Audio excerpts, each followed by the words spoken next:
Good afternoon, good morning, good evening, depending on where you are at tuning in. It is Thursday afternoon. I thought I would go live as I have been doing a lot of talking lately around um, really creating a space. Hey, Barb.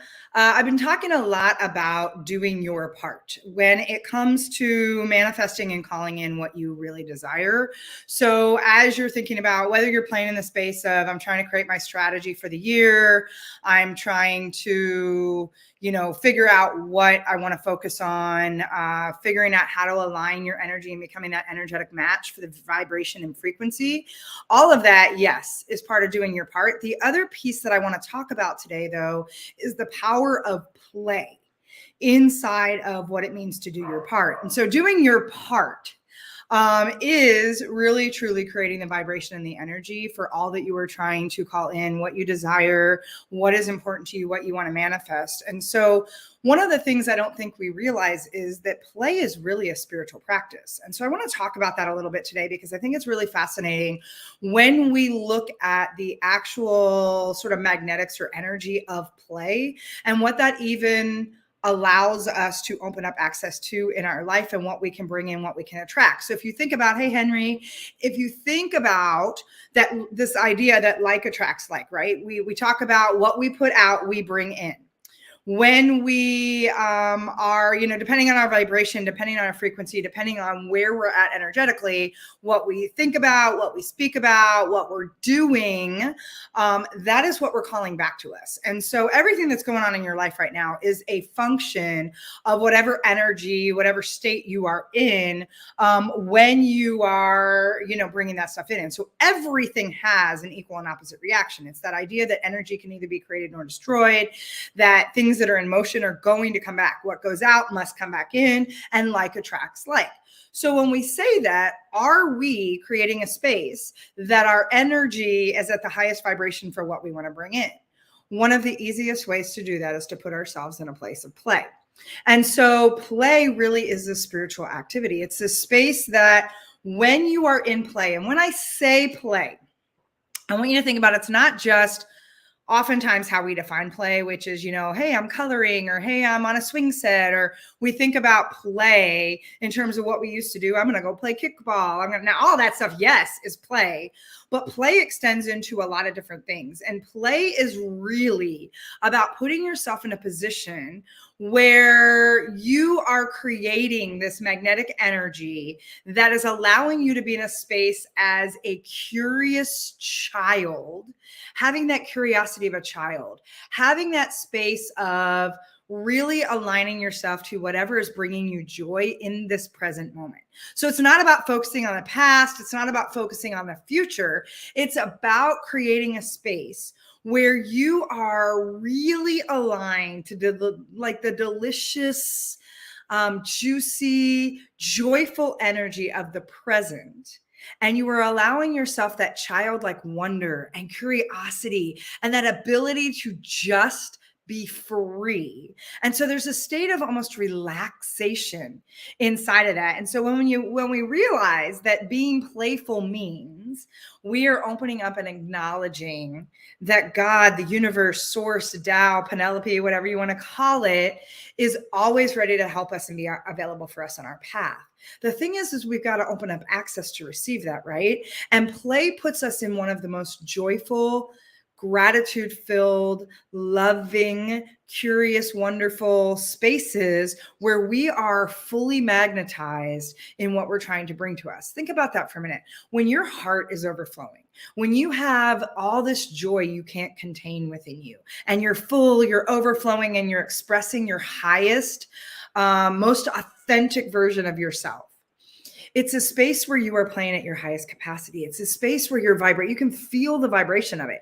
You really are magnetizing all of the things that you want to you effortlessly and seamlessly. And, oftentimes I talk to people about, what happens when you have to ask yourself if you're playing small. Well, first of all, we already know the answer to that. If you ever have to ask yourself, am I playing small right now? You already know the answer. It's a hell yes, I'm playing small. Because when we're lit up, when we're in that space where the joy, the pleasure, the energy is overflowing, we never have to ask that question.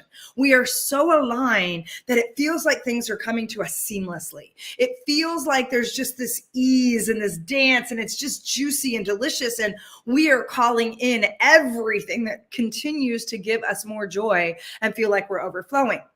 And so I say that because if you're asking the question, am I playing small? Am I really allowing the joy in my life? Am I playing right now? If you've got to ask that question, the answer is probably no. And I often say that follow it up with 3 questions, right? Who are you not serving right now? Whose permission are you taking away? And who are you not letting shine their light?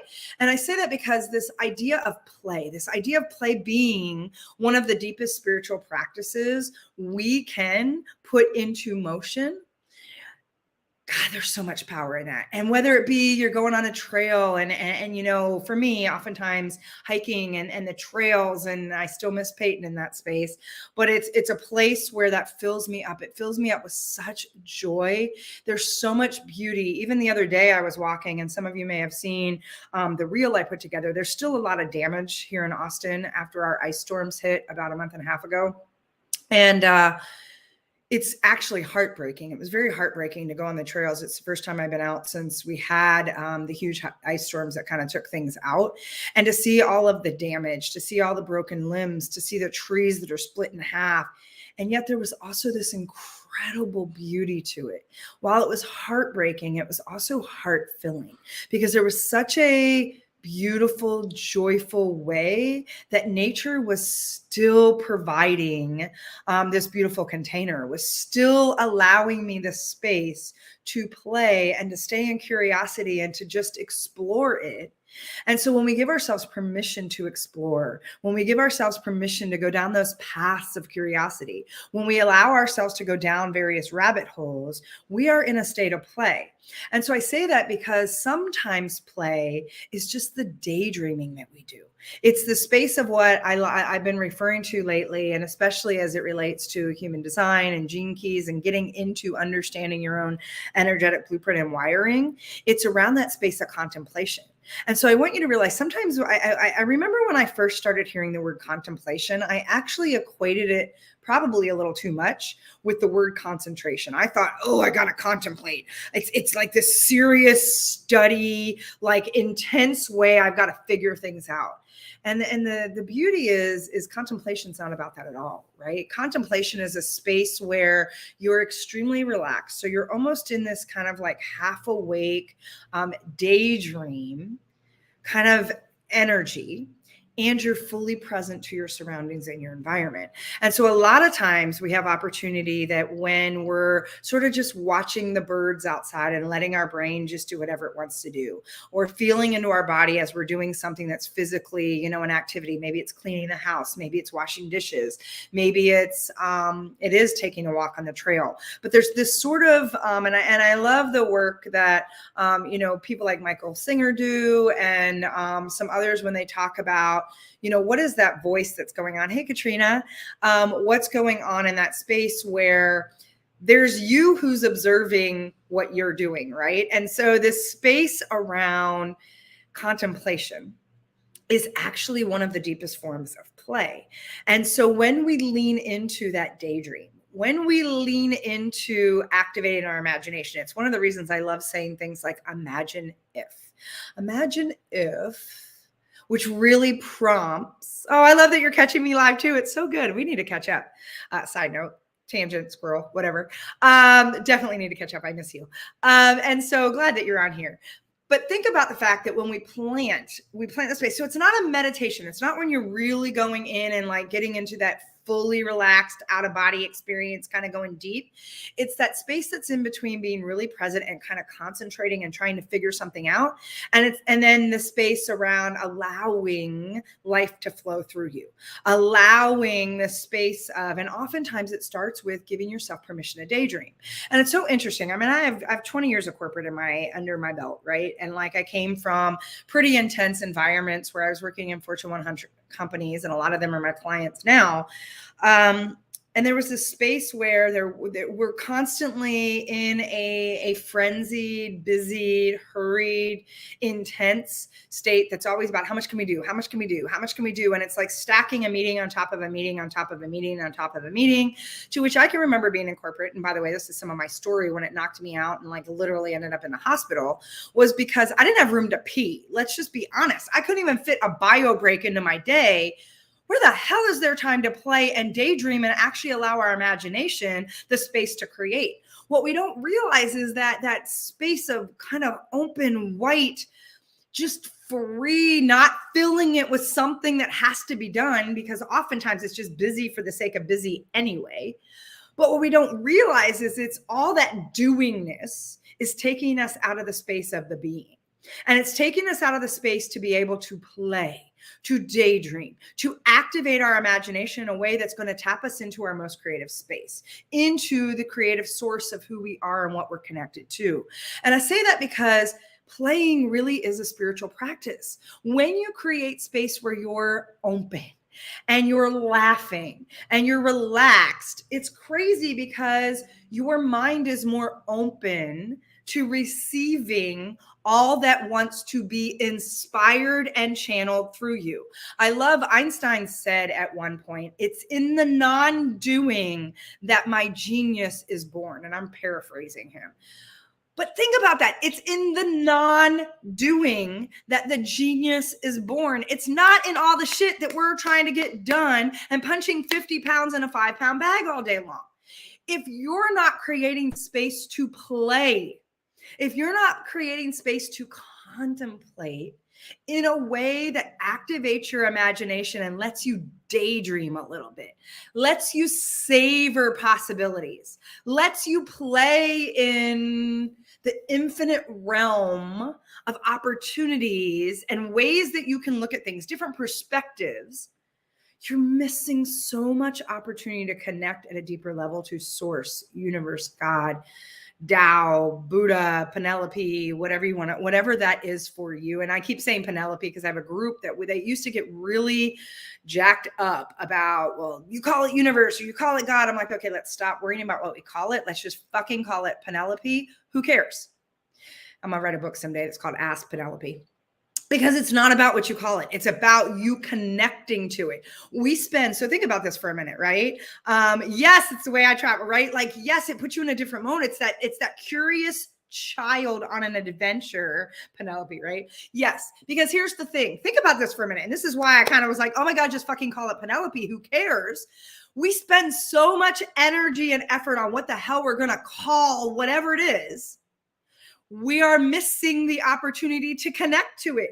It's not about the name. It's about the ability to align and connect and draw that energy in so that you can activate all that is already within you from a space of your God-given superpowers that you have, these amazing light, this amazing energy that you get to put into the world. There is a reason that you are here right now. And you can tap into those innate gifts that oftentimes are hidden or blocked because you are spending so much time trying to figure out what the hell to call it. Stop putting the energy in the space of figuring it out, what you're going to call it, what it's got to look like, why it's coming to you, how and when it's going to happen, and ask yourself, am I doing my part? By the way, if you have to ask that, again, we're in that space of no, probably not. So if doing my part is really essentially about the energetics that I am allowing myself to play in, it's about the energy that I am emitting out, because if what I put out is coming back to me, again, matter can either be created or destroyed, neither can energy. And energy in motion is going to stay in motion. Energy that's still is going to stay stuck. What we put out has a natural consequence, and consequence isn't a bad thing. Consequence is an equal and opposite reaction, right? It's that space of what we are putting out energetically, we are bringing back to us. And I've used this analogy multiple times, and I'm going to use it again today because I think it fits. We also trust things like Amazon more than we trust the universe to support us at the fullest level. We put an order into Amazon and we're like, oh, I got 2 day Prime. So I know it's going to be at my house in 2 days. I don't care what route they take. I don't care if it's FedEx or UPS. I don't care. It'll be at my house. Why don't we put that same trust and energy in what we ask for or what we order from the catalog of the universe itself? Hey, Kyle. So I want you to think about that for a minute. We literally trust the delivery of the material stuff that comes to our house more than we trust the ability of us to emulate and emit the energy that is going to call forth what we want to manifest, what we desire, what we want to call in. So what we do is we start jinking around with it, right? We start going, I don't know, universe. I think you should have taken that route. I think you should have put that on a FedEx truck. Why are you putting that on UPS? And we go in and we start to jack with it. We spend so much time worrying about shit that's not under our control that we have no business even messing around with. It is none of our business how or when or in what shape or form something comes to us. The only thing you are responsible for is doing your part. So first, it's the clarity around what the hell you want in the first place. If you don't know what you want, then you can't ask for it. And we have such a space. And here's the thing. The power of play gives you the permission and the freedom to play with what's even possible in the first place. So you see, we got to play before we can get clear on what the hell we want anyway. But what happens is we're so busy being busy. We're so busy doing the thing. We're so busy in the doingness that we haven't taken a pause. And I want you to understand there's so much power in the not doing, in the pause, in the space of being that says, oh my God, have I even played in what's possible? Can I take 5 minutes today? 5! Do it while you're in the shower. This is the beauty of contemplation. This is the beauty of being able to daydream. You can do it while you're active in other things. It's that ability that not everything requires our full presence all the time. We would be exhausted, and that's just not a realistic way to live. When we can be doing something that's kind of like that automated space around this, Katrina, I like this a lot. I really get into meditation mode and serious vision work, but I don't connect to it this plane of playing. Yes, thank you for saying that, because we get into this very intense concentration where we're up and we're visioning and we're doing our vision boards and we're mapping out our strategy and we're getting clear on the goals and what we want to call in. And while there's value in that, or we take ourselves in a place of meditation where we're like, I'm going to go deep. I'm going to allow myself to be in a very centered, grounded space. Both of those are absolutely incredible, beautiful, and needed spaces in our life. Yet we're missing the space in the middle. We're missing the beautiful space. Yeah, all the candles and the chanting, right? And by the way, I am not the best person for meditation. I have a really hard time sitting still. I know those of you that know me already know that. And to be in a space where I got to oh my gosh, it's why I do, quote, walking meditations. I get out on a trail, I go for a walk, and my brain just starts to, in fact, it is the best time on my phone. Oftentimes I voice text things to myself I've written half of my book in a contemplation space, because that's where the creativity is born. The real creativity, the real magic comes when we allow ourselves just to be dialed in to the present moment without the intensity of, I got to figure it out, and just allow ourselves to savor, just allow ourselves to breathe it in and find the thing in this moment that brings us the most joy, that brings us the space that lights us up. And it's one of the things, as I've been talking about some of the stuff with human design, when you understand how you're wired to know when something lights you up, game changer, right? When you can be in a space to be like, well, how do I know what my yeses are? Because here's the thing. Some people will be like, I know what my yes is. Do you really? I'm just going to challenge that. Do you really know your yeses? Do you know where your authority and your strategy lie in terms of, this is what a powerful, connected, aligned as fuck yes feels like for me? Or are you so dialed into the conditioning and programming of what others have told you is how you know your yes, that you have so much noise, you have so much doingness, you have so much busy that's clouding the path for you to actually know your truth? And I'm going to say it's probably the latter. I'm going to say for most of you, and I'm going to call this out, I'm going to say for most of you, there is a veil that literally you don't even know how to listen to your own response around what lights you up and what doesn't. You've not given yourself the space. If you're not creating space, powerful space. Yes, human design is a powerful tool. Totally agree. I sometimes have difficulty accessing joy. I'm pretty quirky. Yes, you are. I love you for that. So things that most people are into don't really do it for me. Yes. Can I just say, give yourself fucking permission to say my joy gets to look like whatever the fuck I want my joy to look like. I just want you to realize it doesn't need to look like just because someone else, like I have friends, they love to go do karaoke. Let me tell you, that is a nightmare on steroids for me. I have zero appetite to go out and do karaoke. Great. Then I'm not going to go do it. It's not the space that fills me up. Let your joy be your joy. And here's the thing, create the space to let the joy invite you in and guide you. Because if you are not creating that pause somewhere in your day, every day, not once in a blue fucking moon, every day, if you are not creating space, if you're not creating pause to play, you are missing out on so much opportunity to connect to yourself, to connect to your higher power, to connect to your creativity, to connect to your joy. And looking at, and again, I'm going to reference human design for a minute. When we look at the authority for most, or the strategy for the signature for most of the types, it is around fulfillment. It is around peace. It is around bringing something bigger than how much fucking shit we can get done on a daily basis. I'm just saying, when we can let that go, when we can let down all of these rules that say, I got to hustle 15, 18 hours a day and I got to grind.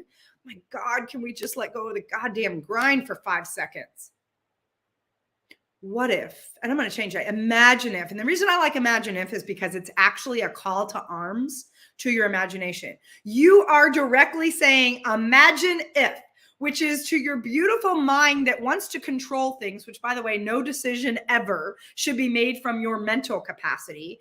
When you learn to trust yourself, you will find that you have an authority that is actually in your visceral body, depending on what your authority is. Mine's emotional, so I got to ride the wave of, woo, I want this and I'm really passionate about it. And, ooh, let me let that settle and make sure what this is really going to entail. And do I still have energy for it?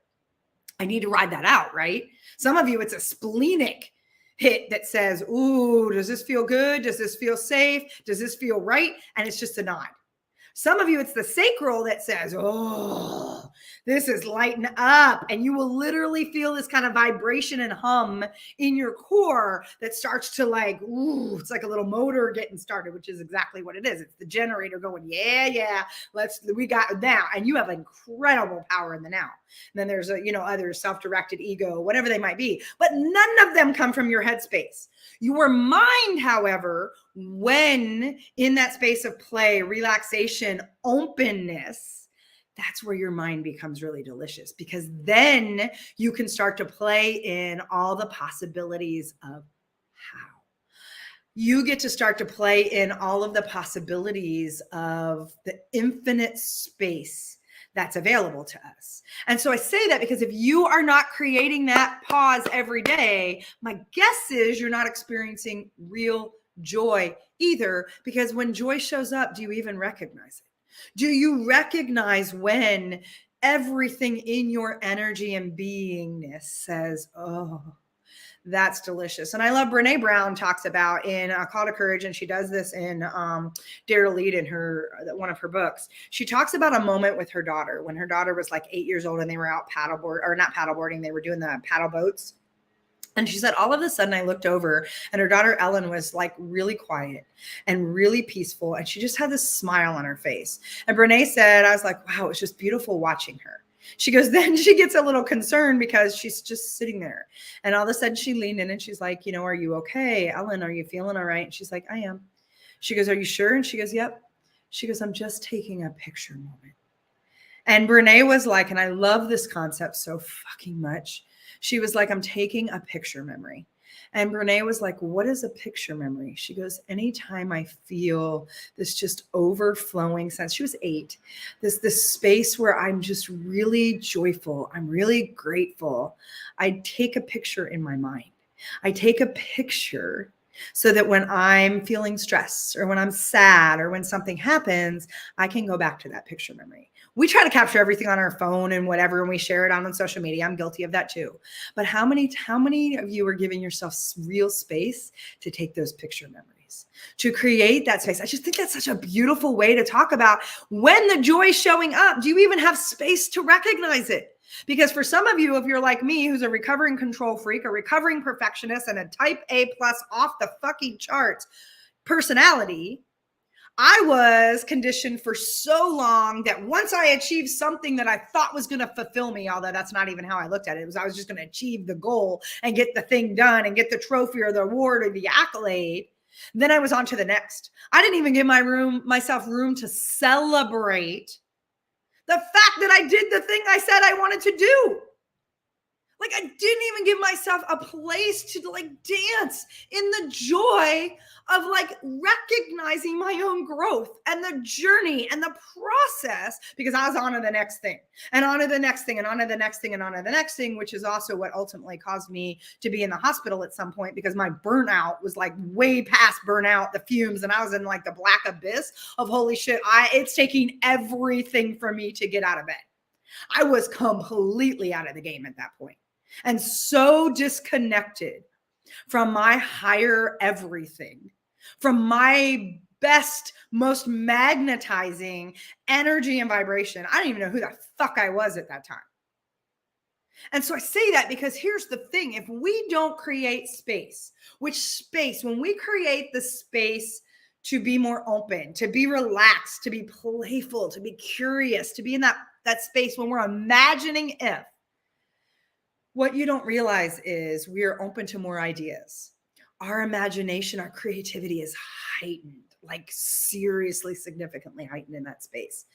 We have our spiritual connection is so fucking aligned. It's like you're just in the zone. You know it. You're calling everything to you, and you are better able to receive the inspiration that guides you for the next steps on your path. So I say that because we need to create this space. We need to create pause. We need to figure out. What's really interesting is last year when I literally got pulled out of my business because my nervous system was having a freaking meltdown. And I felt like I was right back in a corporate energy again. Things that I had allowed and kept putting on myself, and responsibilities that weren't mine, and these whole codependent cycles in terms of the systems and way I was running my business and with clients and family. And it was just a mess. And to the point where I forgot some of the things that I needed to remind myself of. I got kicked out and put on a sabbatical last year. Coming out of that sabbatical, one of the biggest things I realized, and actually it was the thing that put me into the sabbatical in the first place, I had a part of my meltdown was I don't remember how to play. Like there was a recognition for me, a remembering of what play used to feel like. I was one of the most audacious, freaking like kick-ass badass. You couldn't tell me squat when I was a kid. And I think about how much I've allowed conditioning and programming, even for still being someone who's pretty much like, yeah, no. It took me that path to remember how to play, to get back into a space where I could be aligned as fuck. To be in a space where I could say, I'm really remembering who I am and how I bring that joy to myself. And by doing that, I was able to create this space of magnetism that is allowing myself to manifest and call through the things that I want. And so the thing I want you to realize is play can take on many forms, many kinds of activities. And again, and I love that, Katrina, you were saying that my joy doesn't necessarily look like the things that other people like to do. Okay, great. Let's let go of that judgment. Let's let go of that need for our joy to be. First of all, we don't have to justify our joy. We don't have to validate it. We don't have to explain it. We don't have to apologize for it. Your joy is your joy. The problem is most of you don't know what your joy is. You have been so disconnected from that deep space of joy. So I want you to realize that it's about giving yourself full permission to fully enjoy whatever is calling to you in this moment. It's what's making you truly happy. It's what's lighting you up. If we can create more presence around what is joyful for me right now. And some of you are like, I know, but I have responsibilities. I have to do my job. That's not possible. Sure, that's one way to look at it. Or you could say, oh my God, what is joyful? Or how do I make this a more joyful experience? How can this be something that lights me up? If it is something that, because we do have responsibilities, we do have things, I get that. And some of those responsibilities are utter bullshit. It is time to blow up that bullshit and to remember that, like, the sake of being busy for the sake of being busy is not a way to live your life. I really don't believe that God, source, universe, Tao, Penelope put us on this planet so that we would suffer 24/7. I personally think we are putting all that suffering on ourselves. I honestly believe that my maker, my higher power, my Penelope, my source says to me, dear sweet child of mine, why are you so stubborn? Why do you insist on suffering so much? I really do feel like my higher power, we have the conversation constantly where sometimes it's like, oh my God, you wear me fucking out. Candy, come on now. Why do you need to make this so hard? I want to give you the keys of the kingdom now on a silver platter in a way that's going to serve you at the highest level. And you keep resisting it. You keep insisting that there's a different way. You keep insisting you got to control the route that whatever driver I'm sending it to has got to take. You keep insisting that you've got to struggle and suffer, and you don't. It can be simple. It can be easy if you allow yourself to align to the energy of what you say you want without all the doubt, the fear, the heaviness, the density, and you give yourself place to play. All I need you to do is create the energy that allows you to match to the frequency and vibration of what you say you want. The fastest way there is if you choose the path of play. And so I say that because I want you to realize that when you laugh, when you have fun, your ego, that ego, and I've been talking a lot about ego lately too, that ego naturally falls away. And you create this open channel where your soul awakens. And it's like you are having this intuitive conversation with everything that you're already connected to. It is the fastest and easiest way, that and gratitude. Play and gratitude. And gratitude is another form of play, really. It's tapping into that really juicy joy and feeling the entirety of it. It's allowing that joy to move through your energy field, to move through your body. And so if you allow yourself pause, you allow yourself space to play. Play and spirituality they merge and become one. And so play is the spiritual path to get aligned as fuck and to open up access to the magnetism that is you. And so I wanted to jump on here because I wanted to talk about that contemplation, daydreaming, being in that just space of wonder and letting things move through you without you feeling like you got to dig your tentacles in and like do something with it. I want you to, hey Lolita, I want you to realize that all you have to do is say, imagine if. All you have to do is say, I wonder, isn't that interesting? I'm curious what's possible. By doing that, allowing yourself to play on just that basic level, you already start to align yourself for the things that you want to call in. And that is doing the damn thing. That is doing the part that is your responsibility. None of the rest of it matters. None of the rest of it's real. It's all an illusion. Anyway, when you realize that all you have to do is get your energy to match, play. It's why I love things like laughter yoga. I saw a reel the other day where this person was like kind of going ha ha ha, and then the person was following ha ha ha ha ha ha ha ha ha ha. And if you keep doing that long enough, you can't stop laughing. You're like a little kid, just giving yourself to belly laugh. Like, when's the last time you just fell into a fit of giggles? I have things that prompt me. It's one of the reasons I do like some of the reels. And I have some friends where I swear our whole friendship is based on who can send the funniest memes that just bring that belly laugh that are like, oh my God, that was fucking hilarious. Imagine the power you could create and play in the non-doing space. So for those of you that are like, I don't remember how to play, I would love to kind of tap into that space around contemplation. Again, I have a container right now that I'm running it's called Magnetic as Fuck. It really is helping you tap into your human design, your gene keys, that energetic blueprint of, if I understand my wiring, I understand then where that joy, those areas of joy can be amplified and magnified, and I can contemplate and play, and we're going to be in this space that gets really juicy. I encourage you to check that out. I encourage you to check. We're going to kick things off Monday. And the beauty of that container is it has the energy of the people that are in it. And so we get to play.